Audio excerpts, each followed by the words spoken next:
how do we want to bring it in? Do you say something? I don't know. Are you like, hey? Maybe we like come in and sit down and like, Oh yeah, high five. I don't know. we could do that. So are you rolling? Yeah. Are you gonna freeze frame? Yeah. They'll probably cut that all weird. Yep. Yeah. They will.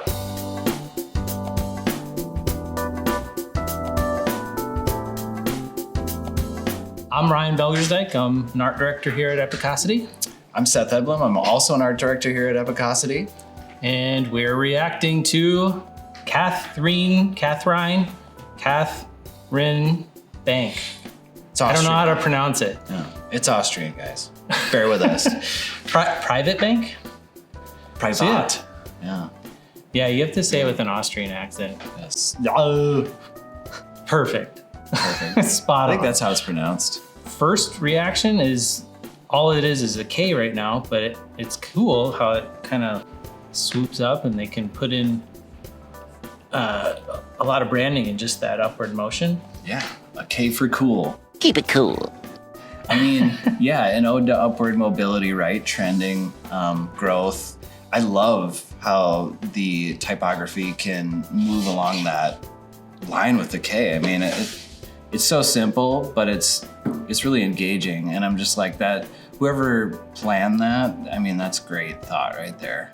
Yeah, this magazine spread is really interesting though, because I think it gets right to the heart of what you're saying. And now you can start to see where they're pulling out, the patterns, the letter mark of the K kind of mixed with the circles. Also, I mean, their typography is interesting. It kind of all follows that curvature stemming from the logo. Right. No, and Not sure if I'm a huge fan, but that's what catches you. yeah. That curve, because that's unexpected. I think that's what's engaging with it, but I still don't see how, because every single thing they have is purple and white. Yep. And if you keep doing purple and white, it starts to blend together. Over time, they're just gonna see, oh, that's another Catherine Bank ad. Yeah. So I'm wondering how are they gonna expand that? Maybe they could just change up next year's color or have a different white robot or something. Yeah. Keep it cool. The photography is really just not, I mean, it's ambitious, it's strange in instances, it's pretty, I don't know. I think that's kind of how they're keeping it alive, right? With just by using that simple 2-color tone, but then their imagery is so dynamic. It's pretty interesting. It's a lot of human figure, which is kind of bringing that human element into banking, which I like. It's not people sitting there with, a bank teller at a desk handing them their first card, with a big smile on their face. It's hands interacting with chess pieces, and I love the image of the guy,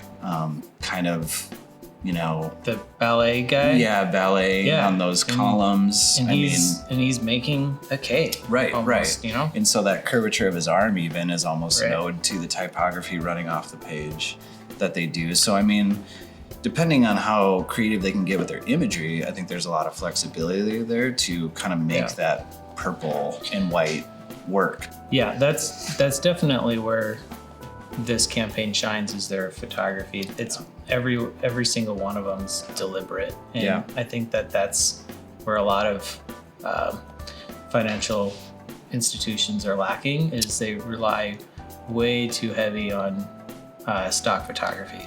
Right? Stay away from stock, people. This is a great lesson in how we can be unorthodox in the space. I mean, I think it's just a matter of doing it. You got to believe in it. And when you see it being done, it's almost hard to believe. It's like, is this a real bank brand? But I think it's so fresh. It's so, I don't know. It just makes me happy looking at how unorthodox the imagery is, because you're right. We're so used to seeing such triteness in the space, and I think what this brand is doing right now is it's communicating in a different way.